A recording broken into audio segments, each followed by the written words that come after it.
It's just different leagues. Hello, everybody. I'm your host, Tyler, and welcome back to the Raising the Trophy podcast. It was a really exciting week of football last week, and we have another great one coming up this week. We're going to go ahead and get into our preview rankings and games of the week. I'm going to try and do a better job of keeping these episodes a little bit shorter. I don't want them to run 37 minutes plus like the last few have. So we're going to jump straight into these rankings. You got barbecue back there? It's just different leagues.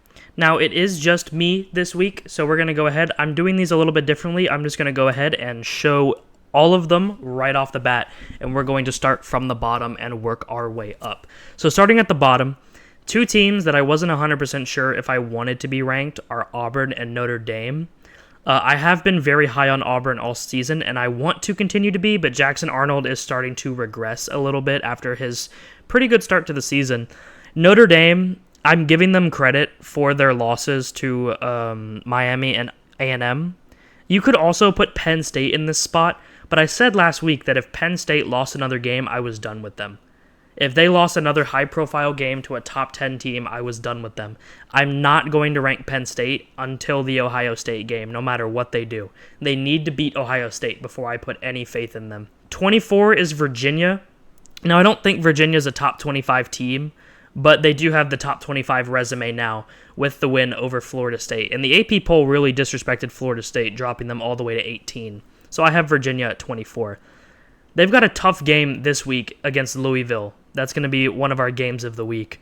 Michigan at 23. I've got nothing really to say about Michigan, USF, and Utah. They all stay in the exact same spot. I was impressed with Utah's win over West Virginia, but West Virginia is kind of just dead. So there's not really much to say about that. So I kept them in their same spots. Now, Iowa State is a sneaky 5-0. I have them at number 20. And I've been pretty low on them, but Kansas State seems to have a pulse again. With the way that Iowa pushed Indiana, I'm a little bit higher on Iowa State's resume now. They do have a bunch of Power 4 wins already, and they do look to be a contender in the Big 12. I don't see them on the level of Arizona State or Texas Tech yet, but they do have a good resume.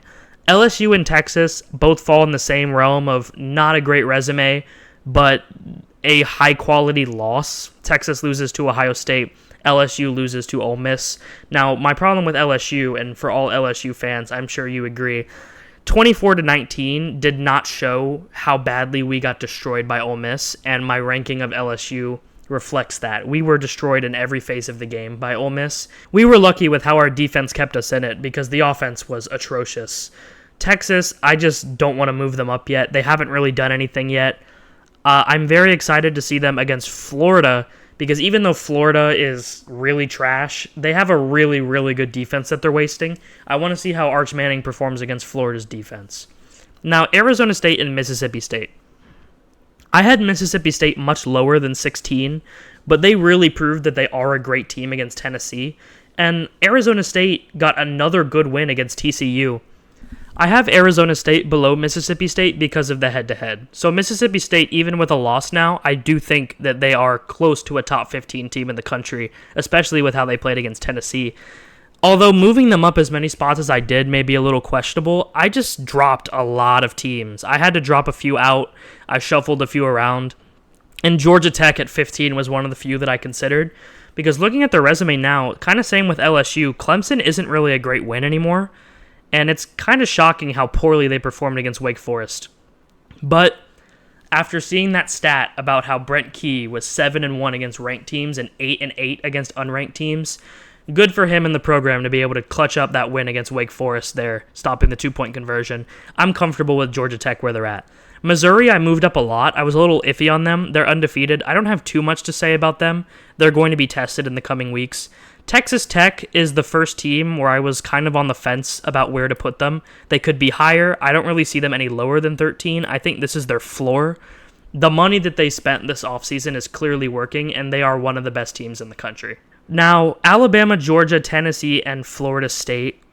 I have them in this order because Florida State has the worst loss, so I put them below Tennessee. You could kind of flip-flop Tennessee and Florida State, but I do value Tennessee's win over Mississippi State a lot.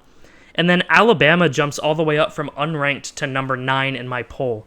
Now, I could acknowledge that I was a little low on Alabama, but they really hadn't proved themselves. And I said I'd rank them where they should be ranked if they won against Georgia. And I was the only person that I know that predicted Alabama over Georgia. So as much as I hate Alabama, it's cool that I got that prediction right. I'm going to put Alabama where they belong, and they belong in the top 10. Indiana at 8. This is more of a result of all the teams that lost around them. But Indiana is a great football team, and honestly, I'm not shocked with the game against Iowa. I wouldn't get too much into it. They do play Oregon soon, so that'll be a great measuring stick for them. Vanderbilt stays at 7. I'm not really going to talk about that much. I haven't moved them. The Utah State game, I'm shocked they gave up 35 points, but the offense was electric. They probably could have put up 70 2 weeks in a row. Oklahoma, I dropped from 4 to 6 just because Texas A&M and Ole Miss both notched great wins against Auburn and LSU, respectively. You can swap Ole Miss and A&M. I am a little bit concerned about the Mateer injury, but the Mateer injury is not factored into that ranking. A&M and Ole Miss, you can flip-flop if you'd like, but I like them at 4 and 5. I don't think A&M is a top 5 team in the country, but they do have a resume of a top 5 team since I have Notre Dame ranked. Oregon, I was considering jumping Ohio State, but since I unranked Penn State, it doesn't really matter to me. Penn State just continues to not be able to win the big games. Ohio State at 2 and Miami at 1 has not changed. I'm really intrigued to see Miami versus Florida State. We're going to get into that. But Ohio State definitely proved their ranking with their performance against Washington. I was impressed with how they completely shut down Washington on the road. So they've earned their spot at number 2. You got barbecue back there? It's just different leagues. Now, I don't have a graphic for games of the week, but I do have an entire spreadsheet typed up for all of the games of the week. And I'm going to go ahead and talk about my 7 games of the week. So I know that Miami and Florida State is a huge game. It's a huge clash, and it's been a really long time since both Miami and Florida State were ranked and being talked about on the national level when they play each other. But that's not my game of the week.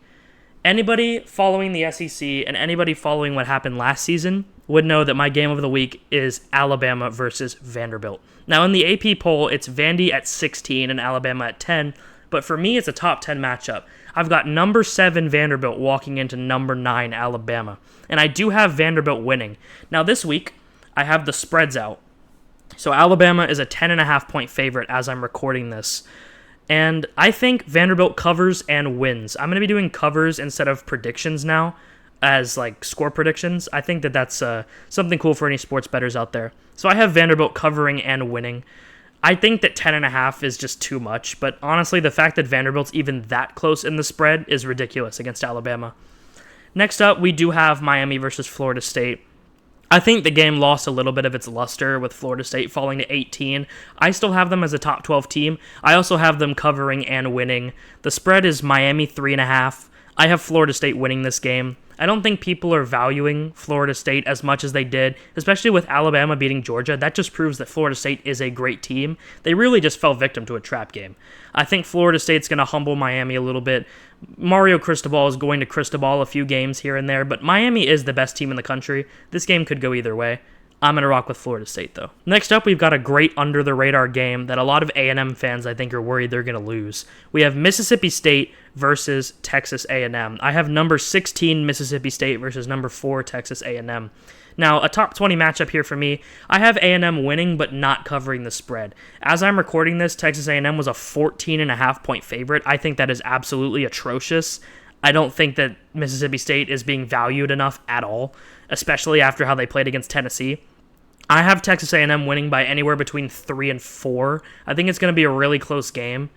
Mississippi State could definitely pull the upset, but I don't see it happening. I'm really high on Mike Elko as a coach, even though I despise A&M. So I'm going to go ahead and give A&M the edge here. Now we've got Texas Tech versus Houston. Texas Tech 10.5 point favorite. If you watched the Houston versus Oregon State game, you know who's going to win this game. It's Texas Tech. Texas Tech, this is the week I think they jump into the top 10 for me, especially if they can just trounce a 4-0 Houston team. I've got Texas Tech covering the spread and winning. I've got them winning by 3 touchdowns. I don't think it's going to be close. Texas Tech is just, they're the most expensive roster in football, and their payroll is paying off. Next up, we've got number 24 Virginia walking into Louisville. Now, Louisville is a sneaky 4-0. They had a great comeback win against Pitt. I don't think they're that great, but Miller Moss is playing really well. I do have Louisville winning and covering the 6.5 point spread. I think Virginia is going to be a 1 week wonder. I do think that they could go 8-4, maybe 7-5. They're not going to be just bottom feeding ACC Virginia like we've seen the last few years, but I do think that they caught Florida State on a good day and the Magic's going to run out. Next up, this is a game I don't feel like people are going to talk about, but we have number 20 Iowa State against Cincinnati. So Cincinnati just beat Kansas. And Kansas, I know Kansas is Kansas no defense, whatever. Kansas is a great team. They have Cincinnati favored here by 1.5. It's played in Cincinnati. I think that that's outrageous that Cincinnati is favored over Iowa State, even though I'm very low on Iowa State. I've got Iowa State covering and winning, no question. But I would say Cincinnati could pull the upset. It would be higher on the upset scale, but I'm pretty confident in Iowa State.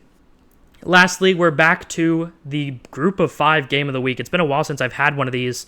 I think the last one was Arkansas and Memphis. But we're rolling up with Boise State versus number 25 Notre Dame. Now, Notre Dame is favored by 20.5. I understand it. I don't agree.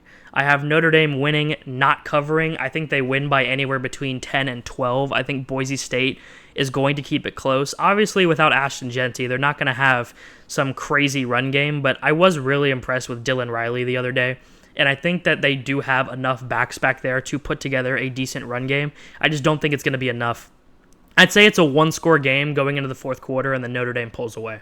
And I think especially if Notre Dame wins this game, I will be a lot higher on them because I do value Boise State a lot, even though they had the awful loss to USF. I still have USF ranked, so having that ranked loss, even though they got destroyed, not in the same realm, but kind of similar to why I still have USF ranked even after getting blasted by Miami. I do trust Boise State here. I think they can pull it off. I just don't think they will. Now, to end off, I'm going to talk about just the new teams that I added to the rankings and the teams that I dropped. So the new teams are Alabama, Iowa State, Virginia, and Notre Dame. Now, the only team that I think is going to stick here is Alabama. I think I'll have Alabama ranked for the rest of the season. I don't see Iowa State making it past week 8 or 9. I think they're going to drop a game. Virginia, I think they're going to be out next week. And Notre Dame, I could see them sticking in here, but I feel like they're going to lose. They might drop one to USC.